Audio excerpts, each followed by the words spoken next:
Hi friends, Tamil புத்தாண்டுக்கு முத நாள் நைட்டே பார்த்தீங்கன்னாக்கா சித்திரை கனிக்காக எல்லாமே வந்துட்டு அரேஞ்ச் பண்ணி வச்சுட்டு படுத்துட்டோம். கண்ணாடி, பூ, பழம், நகை, காசு அதெல்லாம் எடுத்து வச்சுட்டு காலையில் அதை பார்த்துட்டு அதுக்கப்புறம் வெளியில் வாசல்லாம் கழுவி விட்டு கோலம்லாம் போட்டு மஞ்சள்லாம் பூசி நல்லா மங்களகரமாக வச்சுருந்தேன். ஸோ அதுக்கப்புறம் பார்த்திங்கன்னா பாப்பாவும் முழிச்சிட்டா.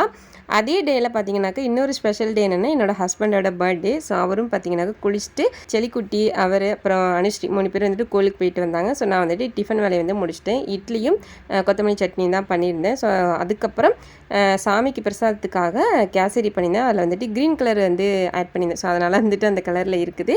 ஸோ சாமிக்கு வந்துட்டு எல்லாம் ரெடி பண்ணி வச்சுட்டேன். அதுக்கப்புறம் ஹஸ்பண்ட் வந்து தேங்காய் உடைச்சி சாம்பிராணெல்லாம் காமிச்சு நல்லா திருப்தியாக வீட்லேயே வந்து சாமியெல்லாம் கும்பிட்டோம். லஞ்சுக்கு அம்மா வீட்டுக்கு கிளம்பிட்டோம். அங்கே வந்து வடை பாயசத்தோட சாப்பாடு பண்ணியிருந்தாங்க. ஸோ இன்வைட் பண்ணியிருந்தாங்கன்னு சொல்லிட்டு அங்கே போயிட்டோம். அதே நாளில் வீட்டுக்கு தேவையான முக்கியமான 2 பொருள் வாங்கியிருக்கோம். ஸோ கெஸ் பண்ணியிருந்தீங்கன்னாக்கா கமெண்ட்டில் சொல்லுங்கள். இல்லைக்கா நெக்ஸ்ட் வீடியோவில் பார்க்கலாம். பை.